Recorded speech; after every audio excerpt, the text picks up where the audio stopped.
Salam kredensial, salam jumpa. Sahabat kredensial, kita bertemu lagi dalam program kredensial. Kita angkat topik menggugat nasionalisme kaum muda, kaum milenial. Sebenarnya apa yang dimaksud dengan nasionalisme? Ada banyak definisi dan banyak istilah berkait dengan nasionalisme.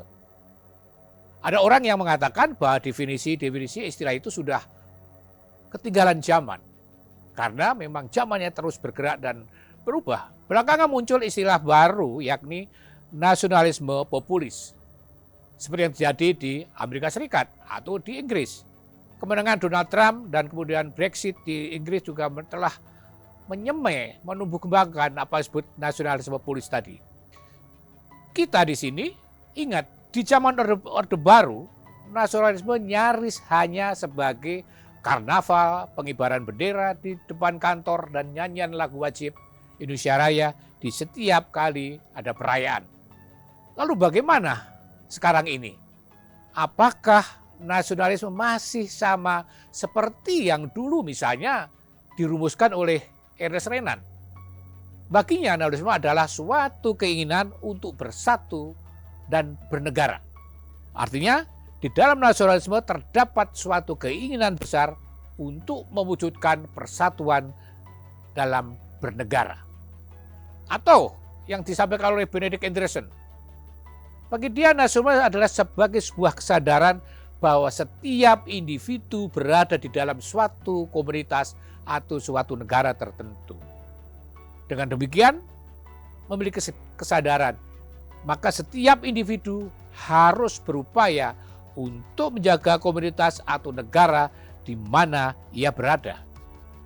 Jauh sebelumnya di negeri ini, Bung Karno pada tahun 1932 dalam artikelnya berjudul Demokrasi Politik dan Demokrasi Ekonomi menulis, nasionalis kita haruslah nasionalisme yang tidak mencari gebyarnya atau kilaunya negeri keluar saja, tetapi harusnya mencari selamatnya manusia. Dalam bahasanya Gandhi, nasionalismeku adalah nasionalisme kemanusiaan. Itu yang juga dianut oleh Bung Karno. Pendek kata, sahabat kredensial, banyak pengertian tentang nasionalisme. Secara umum dapat dikatakan nasionalisme adalah sebuah paham kebangsaan dari masyarakat suatu negara yang memiliki kesadaran dan semangat cinta tanah air dan cinta bangsa yang ditunjukkan melalui sikap dan tingkah laku individu atau masyarakat. Maka kemudian timbul pertanyaan, bagaimana kaum muda di zaman kini, kaum muda milenial mengartikan, menghayati, dan mengekspresikan nasionalisme? Baik, kita ikuti perbincangan Trias Kredensial pada kali ini untuk bicara soal nasionalisme, apa yang terjadi di negeri ini, juga tentang cinta kita pada tanah air dan bangsa. Kita akan berbicara dengan Manuel Kaisiepo yang pernah menjadi wartawan Kompas antara tahun 1984 hingga tahun 2000. Pernah menjadi Menteri Negara Percepatan Pembangunan Kawasan Timur Indonesia tahun 2000 sampai 2004.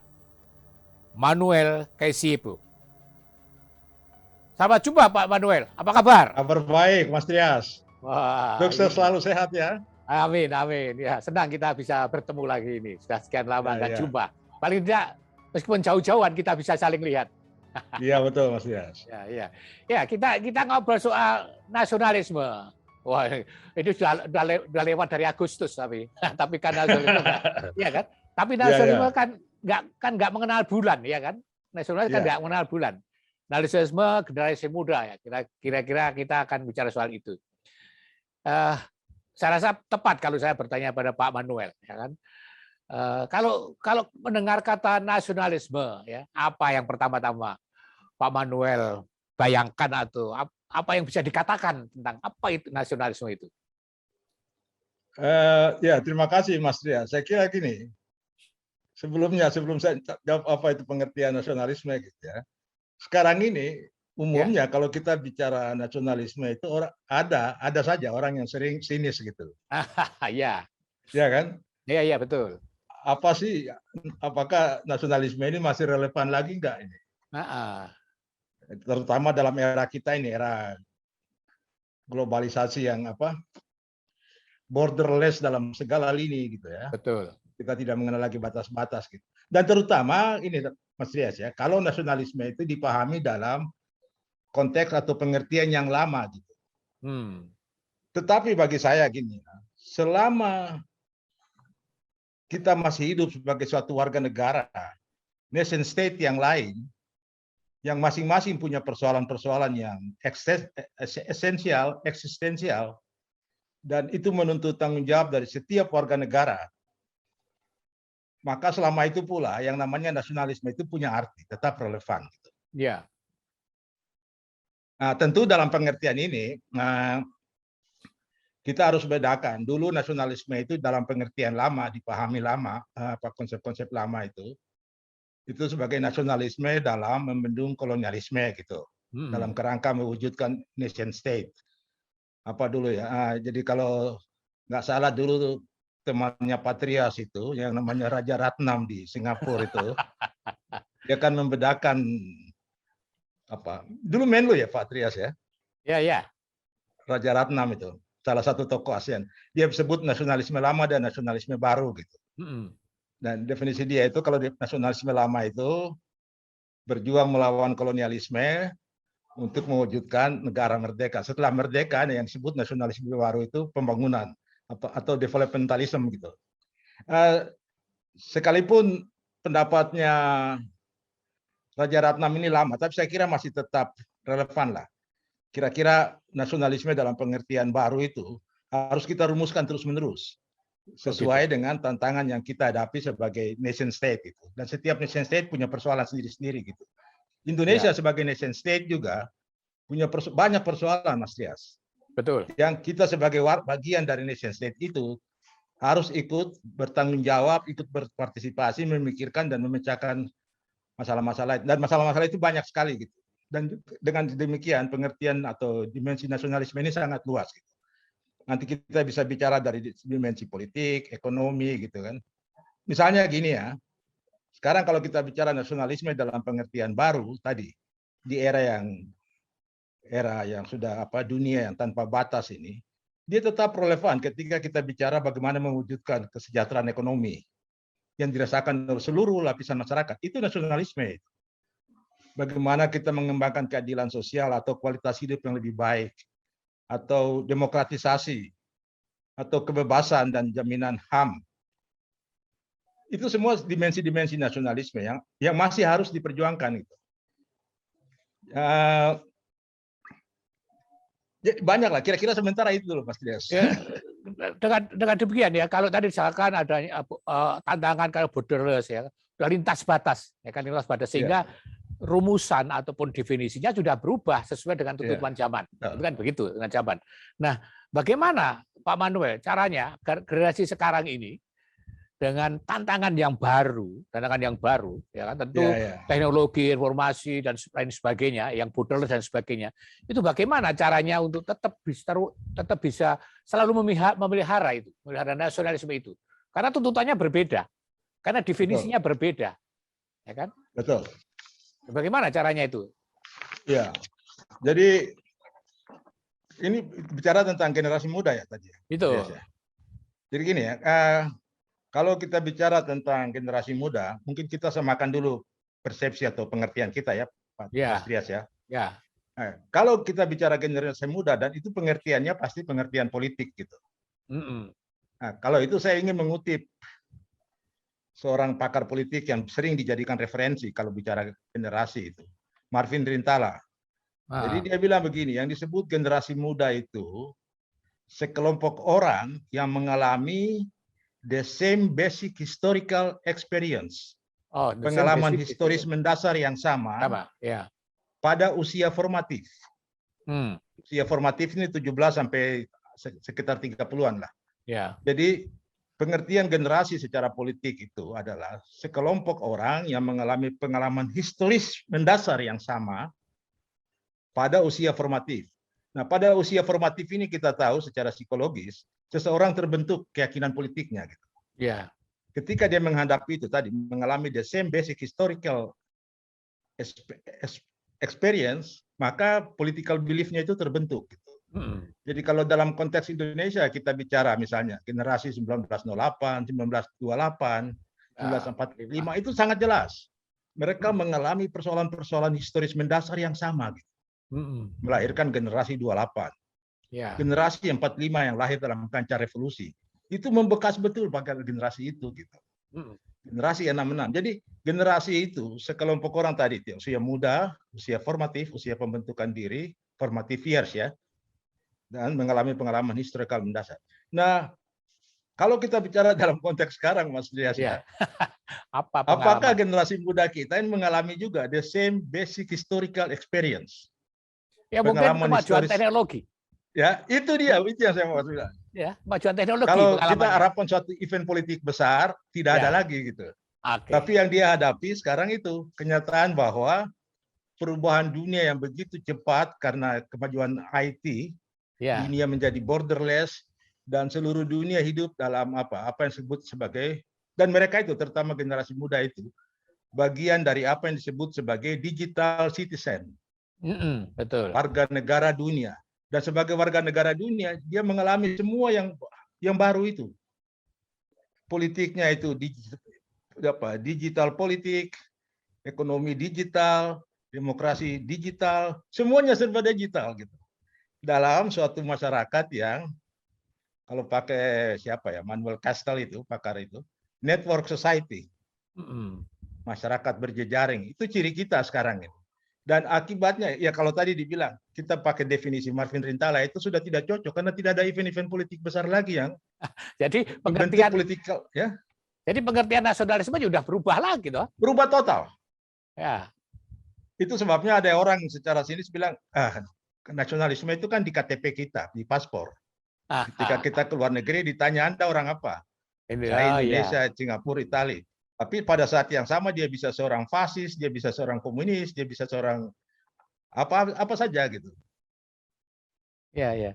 Lalu bagaimana mengartikan semua itu, memahami kayak gitu, bagaimana itu dalam konteks bernegara? Bagaimana dalam konteks bernegara? Jadi gini ya, dalam konteks itu saya kira kita mesti juga mencoba memahami.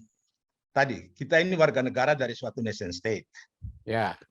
Nah, dalam konteks itu tadi, selama kita masih menjadi warga negara dari suatu nation state, maka kita terpanggil untuk ikut bersama-sama memikirkan dan memecahkan persoalan-persoalan yang dihadapi oleh bangsa kita.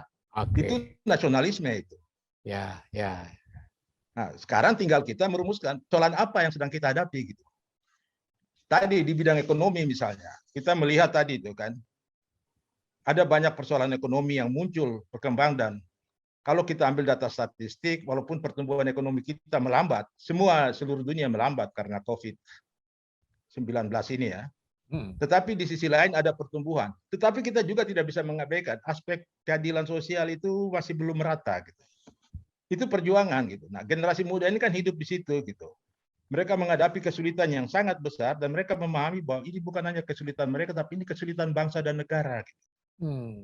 Jadi dia ikut bertanggung jawab gitu.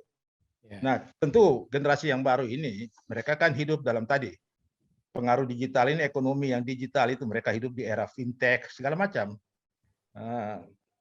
Ekonomi juga sudah bergeser karakternya. Kita tidak bisa lagi bicara seperti dulu bahwa ekonomi kita itu resource based economy. Sekarang itu sudah bergeser knowledge based economy. Knowledge based economy. Ya. Dalam segala hal. Nanti para pemikir perencana pembangunan sudah mulai bicara dalam kerangka knowledge based economy itu bagaimana peran serta kaum muda profesional baru ini. Karena mereka lah yang nanti mengambil bagian porsi terbesar dalam ekonomi yang model baru ini gitu. Juga di bidang politik. Politik sangat nyata sekali Mas Rias. Ya. Bagaimana? Bahwa ya. Soal politik tadi sangat nyata sekali dalam arti bagaimana? Jadi gini. Kita tadi kan Nasionalisme itu relevan ketika kita menghadapi berbagai persoalan dan kita dituntut bagaimana ikut berpikir, berpartisipasi mengatasi persoalan itu. Ya. Tadi sepintas tentang ekonomi. Gitu. Nah, sekarang kita bicara soal politik. Kita ini dalam perspektif historis sudah hidup dalam beberapa rezim politik yang berbeda gitu. Demokrasi terpimpin, demokrasi represifnya Orde Baru. Nah, tahun 99 itu momentum ketika terjadi reformasi gitu. Kita semua berharap bahwa inilah momentumnya kita mewujudkan suatu Indonesia yang demokratis, terbuka, banyaklah cita-cita yang ideal-ideal itu. Termasuk dalam bidang politik itu kan.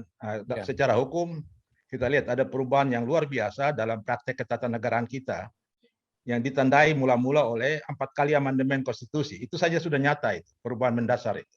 4 kali amandemen konstitusi. Amerika yang 200 abad, sekian lamanya dia tidak melakukan amandemen sebanyak itu gitu. Ya. Nah, jadi itu pertanda pada tahap awal harapan kita itu begitu besar, suatu kehidupan politik yang demokratis, yang bebas, tetapi bertanggung jawab. Gitu. Ternyata kita lihat dalam perkembangan terakhir tidak seperti itu gitu. Dan ini nanti kita bicara dalam konteks kaum muda ya. Kita lihat bahwa politik itu semakin termasuk kelembagaannya, partai-partai terutama ya, semakin cenderung monolitik.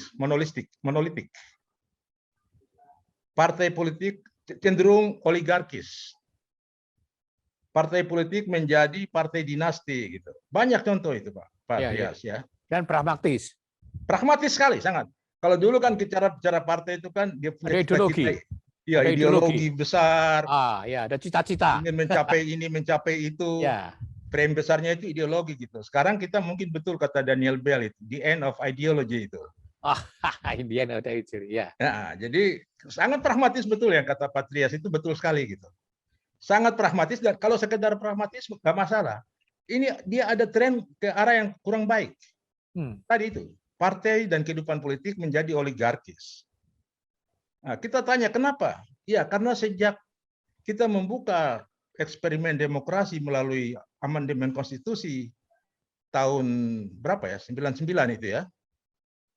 Pasca Orde Baru, kehidupan politik ini menjadi high cost. Politik biaya tinggi. High cost politik. Nah, dalam high cost politik itu pintu masuknya oligarki gitu. Ya. Seseorang mau terpilih menjadi wakil rakyat di DPR atau dia mau bersaing, berkompetisi untuk duduk di jabatan-jabatan publik, itu high cost, Patrias. Begitu high cost-nya, begitu tingginya cost yang harus dia keluarkan, biaya tinggi ini, lalu dia terjebak pada kekuatan-kekuatan oligarki yang menawarkan bantuan. Gitu. Akhirnya kita lihat itu yang terjadi sekarang. Kelembagaan politik kita, representasi politik kita dikuasai oleh oligarki gitu. Kalau sampai titik ini, Pak Ketua, sampai titik ini, itu apa fungsi partai jadi bagaimana atau sudah? Dia sekedar extension dari kekuatan di luar dirinya. Oke. Ya. Jadi tidak lagi dalam konteks dalam konteks definisi lama tentang partai politik. Itu dia, Patrias. Itu poinnya. Tidak lagi. Jadi sebenarnya buku-buku teks yang dulu Patrias dan saya dan teman-teman generasi kami baca, partai politik ialah fungsi rekrutmen politik, fungsi pendidikan politik, fungsi agregasi politik, itu sudah tidak berlaku. Sekarang orang sudah bicara post parliamentary politics. Post parliamentary politik. Artinya apa itu? Artinya apa?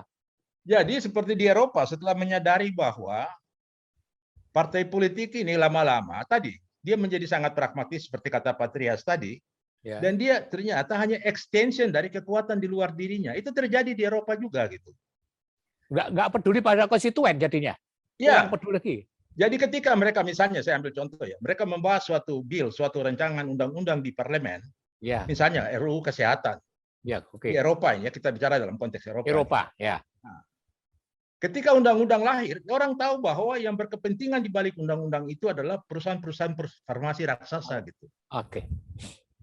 Sedangkan orang-orang di parlemen ini ekstensinya gitu. Lalu muncul ketidakpuasan oleh pihak masyarakat yang lain, terbentuklah kegiatan-kegiatan politik non partai gitu. Mereka mengambil alih peran yang ditinggalkan oleh partai karena menjadi bagian dari oligarki itu gitu. Oke. Muncullah kelompok-kelompok yang disebut political agency. Kalau pakai perspektifnya, dulu pernah kita diskusikan di Kompas itu, bukunya siapa? Third Way itu, Jalan Ketiga, Anthony Giddens. Anthony Giddens. Ya, pernah didiskusikan di Kompas. Ya. Jadi di Eropa itu mulai muncul kekuatan yang interest group bermain dia untuk menekan supaya melahirkan kebijakan yang lebih adil itu di luar partai sebenarnya. Karena mereka lihat partai itu tren tadi dia menjadi bagian dari Panjangan tangan. di luar dirinya. Itu yang disebut post parliamentary politics gitu. Oke. Nah, jadi kita juga walaupun belum ke sana, tetapi ada kesadaran bahwa Anda tidak bisa berharap terlalu banyak dari partai saat ini. Gitu. Oke. Contohnya banyak lah, Pak Trias tahu itu.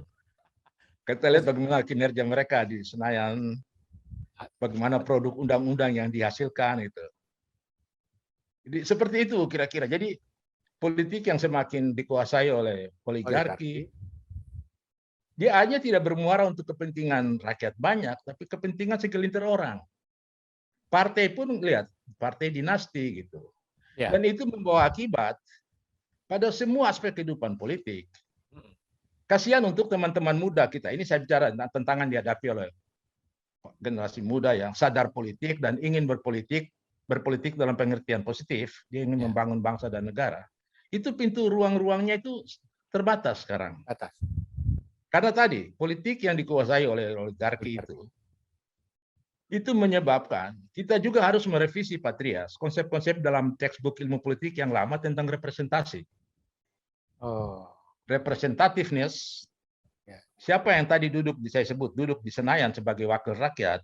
Ya, duduk di lembaga-lembaga publik, wali kota, bupati dan berbagai jabatan publik. Apakah mereka itu representasi rakyat?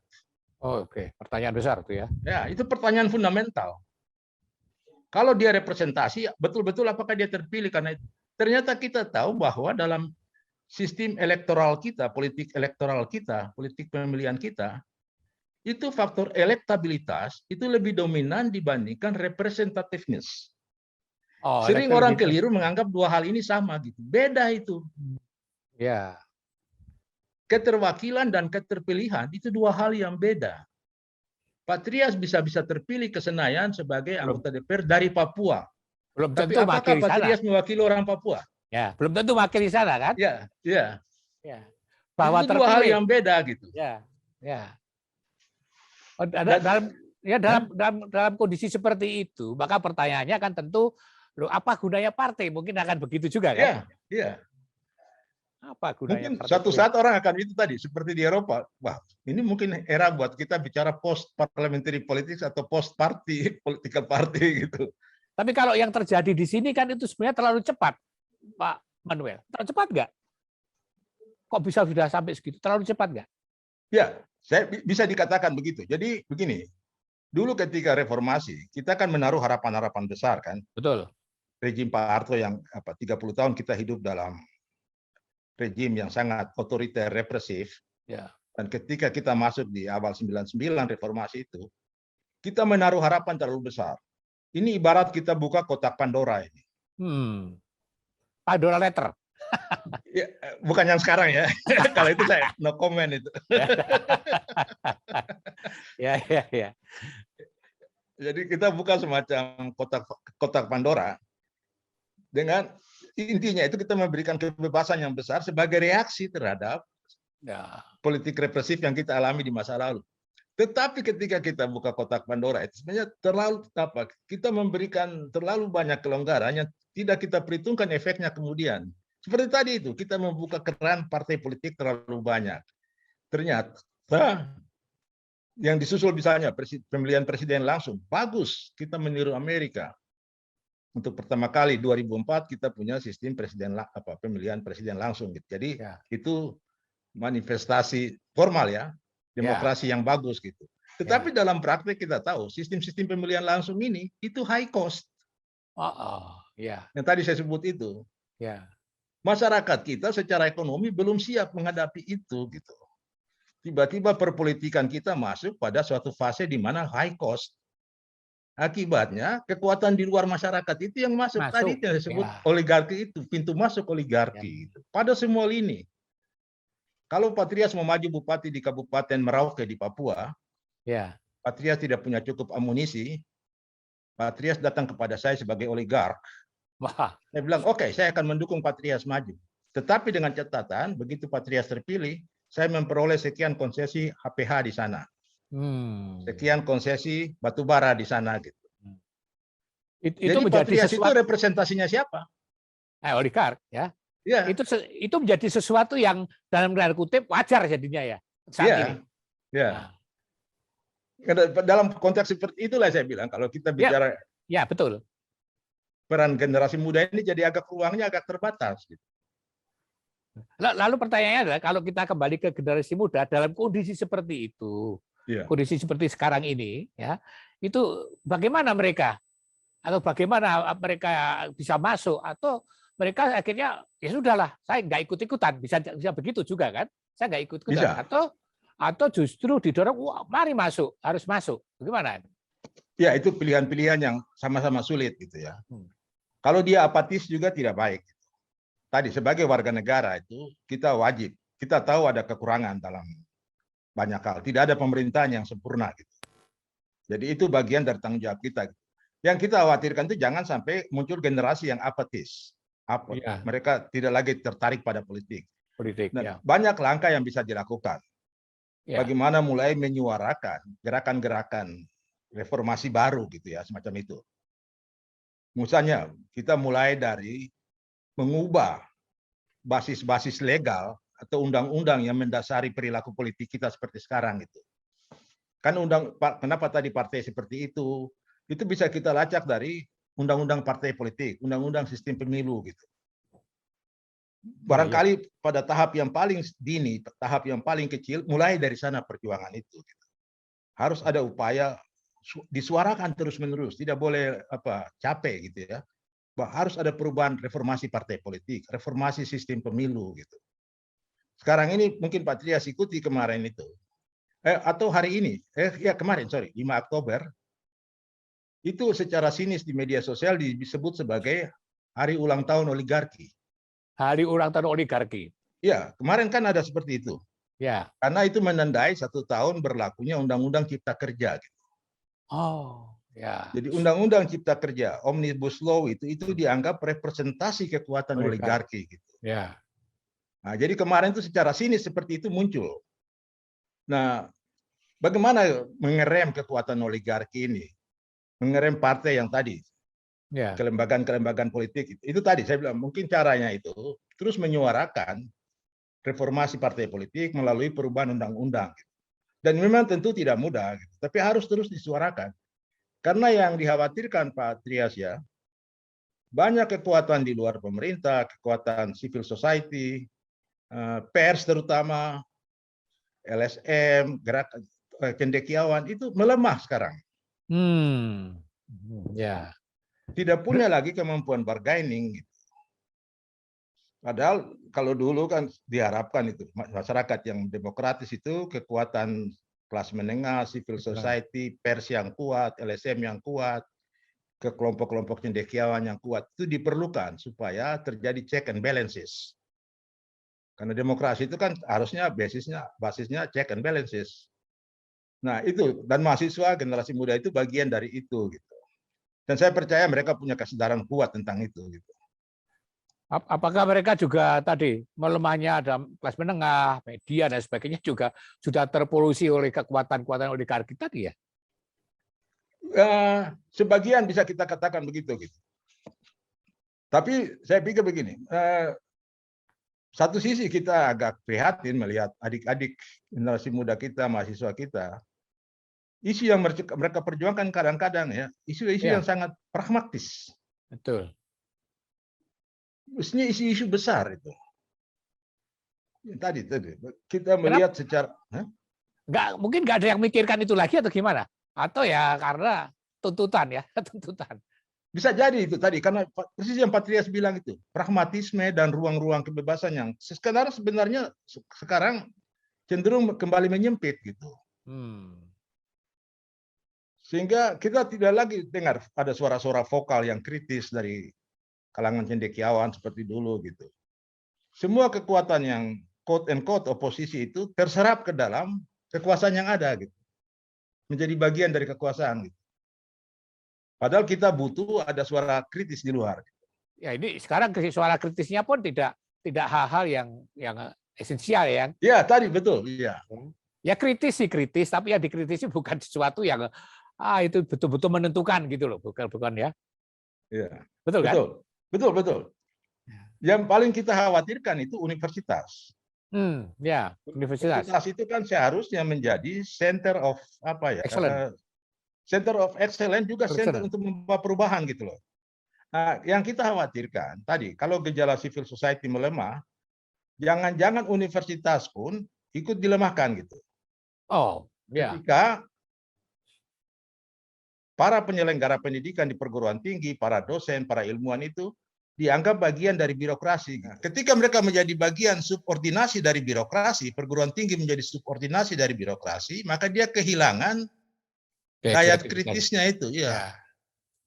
Dia akhirnya berkutat soal-soal yang teknis. Yang rutin saja. Rutin, ya. Dia tidak ikut memikirkan persoalan-persoalan besar ini. Gitu. Bahwa kita harus meninjau ulang reformasi yang kita canangkan bersama sejak 99 itu gitu. Meninjau ulang reformasi 98. Ya, betul. Mana saya dari sana? Mana yang sesuai dengan cita-cita awal, ya kan? Ya. Mana yang tidak, yang membeloknya sampai kemana, gitu. Betul sekali. Seperti itu persis Pak Trias. Nanti, tapi apa yang dibutuhkan itu keberanian untuk melangkah itu siapa yang harus memulai? Itu tadi. Kalau menurut saya lembaga-lembaga ini harus dihidupkan kembali tuh. Perguruan tinggi, pers. Sekarang Pak Trias jujur, mana ada pers yang kuat lagi yang media yang kita orang pers jadi ya betul. Iya kan? Ya. Dulu kita ingat almarhum Pak Yaakob selalu bicara tentang suatu masyarakat Indonesia baru sebagai masyarakat terbuka gitu. Dan itu memerlukan perjuangan terus-menerus. Ya. Dari semua komponen. Termasuk pemerintah. Kita tidak bisa selalu berdiri berhadapan bahwa pemerintah keliru, kami di luar pemerintah benar. Tidak. Kita sama-sama berjuang itu.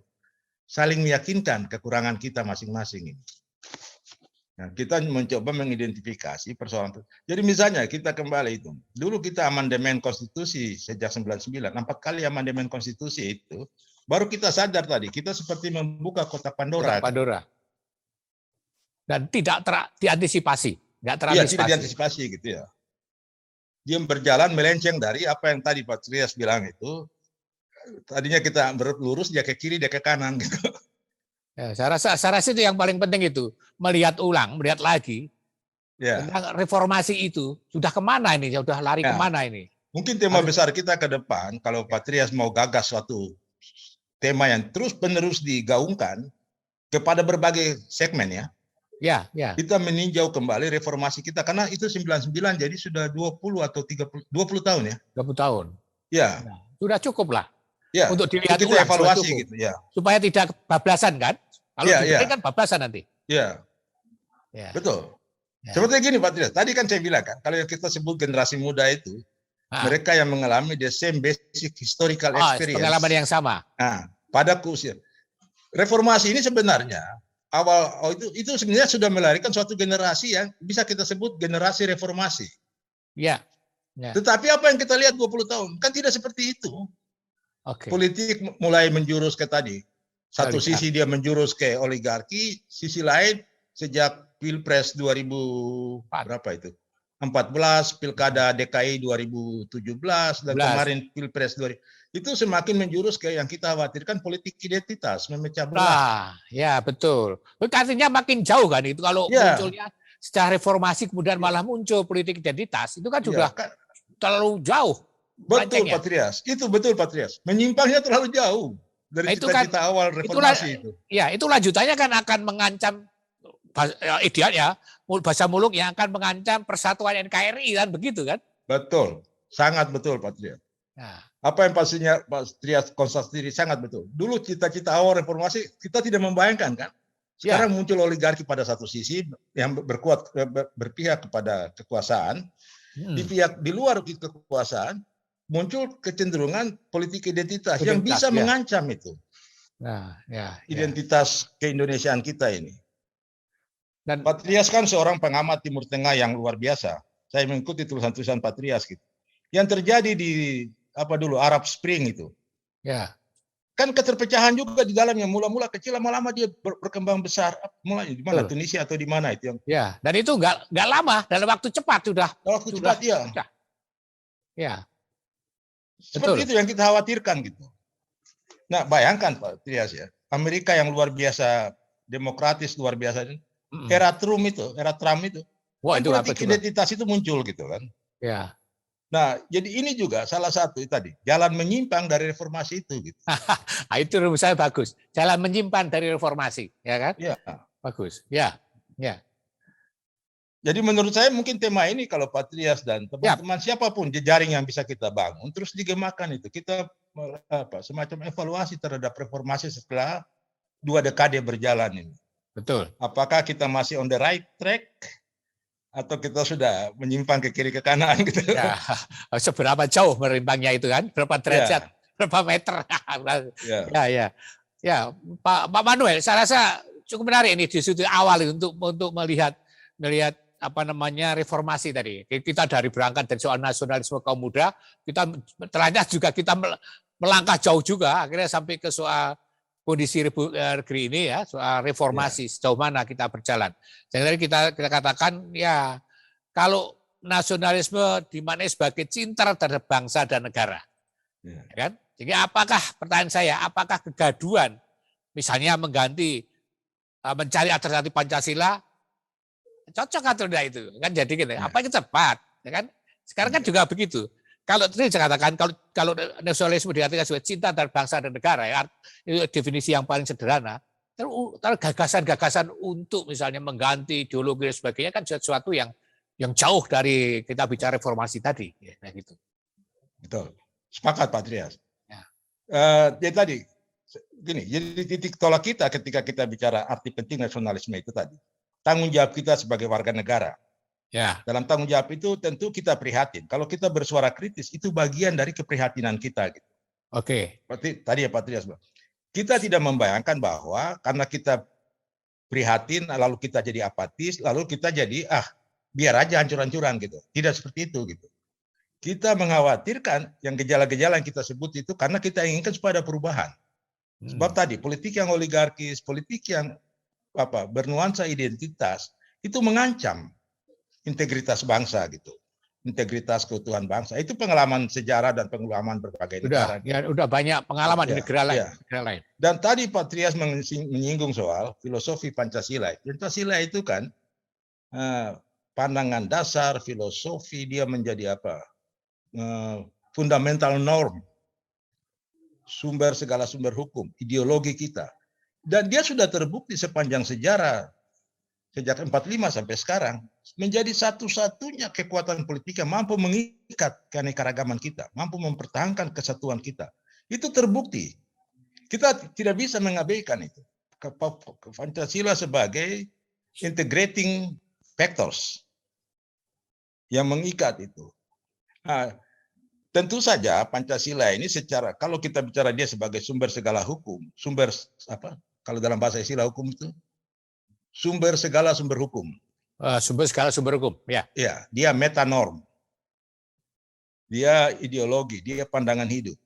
Nah, secara ideologis dia mampu mengikat kita sebagai satu bangsa, merekat kita sebagai satu bangsa.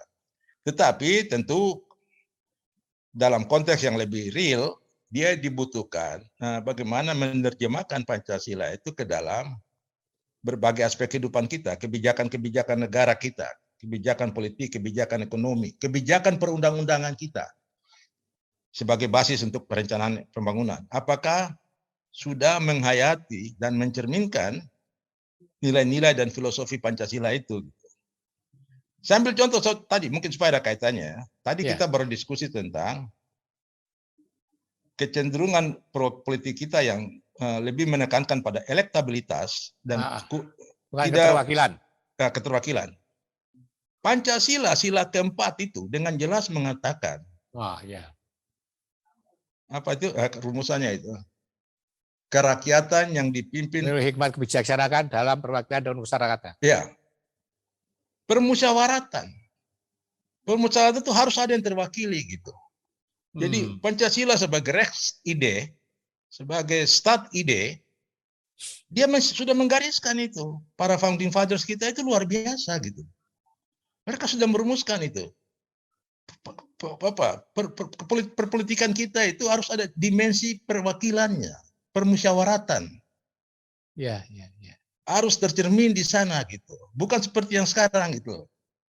Wah, dari situ aja sudah kelihatan jauh jadi melenceng, ya kan? Ya, karena Patrias tadi tarik ke Pancasila kan. Ya, betul. Ya, perwakilan dan permusyawaratan tadi kan? Iya. Ya. Kalau sekarang lebih kepada keterpilihan bukan lagi keterwakilan kan? Ya. Seperti katakan Pak Manuel itu, sesuatu yang sudah lagi tidak sebagaimana seharusnya kan? Iya. Dan dalam dimensi itu kita lihat ya, dalam menonjolnya keterpilihan dibandingkan keterwakilan itu sebenarnya di balik itu asumsi yang dipakai itu kan asumsi liberal, sangat libertarian. Libertarian itu majority, suara majority. Ya. Padahal dalam masyarakat seperti kita yang tingkat keragamannya begitu, ini tingkat perbedaannya begitu. Prinsip-prinsip libertarian Barat ini tidak semuanya cocok. Itu sebabnya para founding fathers sejak awal mereka mencantumkan konsep seperti itu. Karena ini tadi mereka menyadari ke tingkat diferensiasi masyarakat kita gitu. Betul. Kalau semata-mata berdasarkan suara, pemilihan berdasarkan suara, maka mayoritas yang menang. Kalau mayoritas yang menang, lalu yang minoritas, yang marginal itu di mana tempatnya? Itu sebabnya Pancasila menjamin itu. Bahwa politik yang demokratis itu bukan semua orang terpilih, tapi semua orang harus terwakili. Terwakili. Itu sebabnya lahir sila keempat itu gitu. Baik. Ya Pak Manuel, sangat menarik ini ya kan ya. Kita waktu yang terbatas sangat menarik. Saya ingin sekali Pak Manuel merumuskan lagi, mengucap lagi antara bagaimana mempertahankan karena cinta pada negara tadi, ya kan? Negara, cinta tanah air yang kemudian menjadi nasionalisme tadi. Dalam menghadapi perubahan zaman yang demikian gegap gempita ini, ya kan, termasuk di sini tadi soal makin melemahnya keterwakilan, kemudian makin melencengnya dari cita-cita reformasi dan sebagainya itu tadi, kemudian menjadi oligarki dan sebagainya. Jadi bagaimana supaya generasi muda itu tidak terbawa arus itu, tapi kemudian tetap memahami dan berusaha untuk mengaslikan nasionalisme secara benar dan sungguh-sungguh dalam wujud cinta tanah air tadi. Wah, berat Patrias ya kalau hanya dijawab dalam satu kalimat, dua kalimat ya. Tapi saya pikir ini apa ya, kalau kita pakai istilah kerennya itu common project ini, proyek bersama gitu. Oh ya, termasuk baik. Patrias, termasuk saya yang sudah masuk generasi yang tua ini, pemerintah dan semua kelompok itu. Itu tadi, kita menyadari bagian tanggung jawab kita sebagai warga negara dari suatu state yang namanya Indonesia itu. Kita tidak pernah boleh berputus asa dan tidak boleh pernah pesimis gitu. Bahwa kita tahu pemerintah ini punya kekurangan. Tidak ada pemerintahan yang sempurna. Betul. Tapi dia harus selalu diingatkan gitu. Dan digandeng. Bukan diperhadapkan via pemerintah versus ini. Enggak. Sama-sama, dan itu tadi. Paling berjuang pada bidang masing-masing. Orang seperti Patrias yang banyak menulis dan melahirkan ide-ide dan dibaca oleh banyak orang, ditonton banyak orang. Tugas Patrias itu menggemakan terus pemikiran-pemikiran ini gitu. Mungkin orang tanya, kok terbatas? Ya memang itu. Kaum cendekiawan di kampus juga itu gitu. Nanti tentu kita harus membuka komunikasi dengan teman-teman di parlemen, di partai politik. Bagaimana menyadarkan mereka? Itu tidak bisa sekali jadi gitu. Betul. Karena tadi mereka sudah tergenggam dalam satu struktur yang didominasi oleh kekuatan-kekuatan di luar dirinya gitu. Tapi kita bilang, Anda ke depan tanggung jawab Anda Masa Anda begitu terus? Harus ada perubahan gitu. Ya. Nah, saya begini Pak Tio, saya terakhir itu agak sedikit, saya selalu optimis gitu. Sekarang saya ikuti perkembangan, misalnya kemarin ada berita, saya baca di Kompas atau di mana ya. MPR sedang mewacanakan diskusi tentang kemungkinan amandemen kelima. Oke, ya, betul. Salah Ya. satu yang dibicarakan di sana itu kemungkinan dihidupkannya kembali GBHN. GBHN, ya. Nah, lalu ada debat hukum menyertai itu, biasalah. Anda mengatakan kalau GBHN dihidupkan kembali, maka Presiden menjadi mandataris MPR, dan Ya. karena itu dia harus bertanggung jawab kepada MPR, MPR. maka kemungkinan dia impeach oleh MPR itu, terbuka. Padahal jauh sekali dari konsep itu. Kalau orang yang menelah baik-baik konstitusi kita, pertanggungjawaban Presiden itu bukan hanya pada MPR 5 tahun sekali, itu setiap saat di DPR. Kita memerlukan, bagi saya begini, pembicaraan tentang perlunya GBHN yang diperbarui, yang disebut apa kalau istilah tidak clear itu, pokok-pokok kalau itu hanya satu sinyal saja bahwa di dalam MPR sendiri pun yang isinya adalah MPR itu kan terdiri dari DPR dan DPD. Ya. Bahwa sudah mulai muncul adanya kesadaran harus ada perubahan gitu. Itu ya penting ya, yang itu yang penting. Ada perubahan. Ya, karena itu mereka ketika bicara ini, menurut saya tema ini bukan kita lihat ke arah mana. Memang dikhawatirkan itu dalam politik itu bisa jadi bola liar. Ya, harus dikawal makanya. Iya, kan misalnya kemarin amandemen kelima konstitusi kok tiba-tiba bicaranya presiden 3 periode gitu. Itu bola liar itu. Ya. Tetapi kalau mereka bicara perlunya perubahan, mengapa perlu itu GBHN model baru atau apa yang disebut sebagai PPHN, pokok-pokok haluan negara, itu penting karena kita memerlukan prinsipal guidance. Ya. Karena pembangunan kita ini makin teknokratik, makin pragmatis tadi gitu. Kita memerlukan suatu frame ideologi yang menjadi pengarah gitu. Karena itu ketika mereka di MPR ini ada semacam itu, bagi saya itu sinyal ada kebutuhan untuk perubahan gitu. Dan karena itu orang seperti Patrias yang punya pengaruh di media ikut mendorong gitu. Mengajak teman-teman di kampus yang bersuara kritis tapi positif konstruktif ikut bicara gitu. Apa yang harus kita lakukan melalui perubahan ini? Melalui lembaga yang resmi MPR. Apa yang perlu dilakukan oleh MPR? Mereka juga toh orang warga negara yang pasti tahu tanggung jawabnya gitu. Kalau kita terus bersuara tanpa capek. Orang-orang seperti Buya Syafi'i. Ya. Banyak kan orang-orang tetap bersuara di luar, itu didengar pendapatnya gitu, dan itu digemakan. Kalau satu orang yang bicara suaranya hilang gitu. Betul. Ya. Ya paling sebatas itulah tugas-tugas kita, tanggung jawab kita sebagai, karena kita bukan praktisi di lapangan yang menggerakkan massa gitu. Tapi paling tidak seperti katakan Pak Manuel, ini tanggung jawab kita bersama. Ya, kan? Itu kata kunci itu. Ya, untuk keselamatan bangsa dan negara kan itu. Ya kan? Saya rasa itu yang menjadi kata kuncinya untuk kedepannya itu kan. Kalau menyadari bahwa ini tanggung jawab kita bersama, siapa seluruh bangsa, seluruh masyarakat bangsa ini. Artinya tidak boleh membiarkan bahwa ini berjalan semakin jauh dari rel ya kan begitu tanggung jawab bersama. Baik Pak Manuel, kira-kira kita pertemuan pertama kita bisa sampai di sini kita akhiri. Terima kasih sekali atas pikiran-pikiran gagas-gagasannya dan sangat menarik. Nanti kita lanjut di lain kesempatan, Pak Manuel. Bisa, kita breakdown lagi lebih spesifik masing-masing topik. Iya, nanti kita lebih fokus lagi untuk persoalan yang ini pembukaan aja. Fokus pada soal politik saja atau apa. Sekali lagi terima kasih Pak Manuel. Sekali lagi terima kasih. Terima kasih. Selamat malam. Sahabat Trias Kredensial, baru saja kita mengikuti dialog dengan Manuel Kaisiepo membahas berbagai hal soal nasionalisme, soal reformasi, soal tanggung jawab kita bersama sebagai bangsa, sebagai anak bangsa. Saya rasa pendapat mereka sangat menarik dan sangat penting bagi masa depan Republik ini. Karena itu, ikuti terus Trias Kredensial dari waktu ke waktu. Salam kredensial dan terima kasih.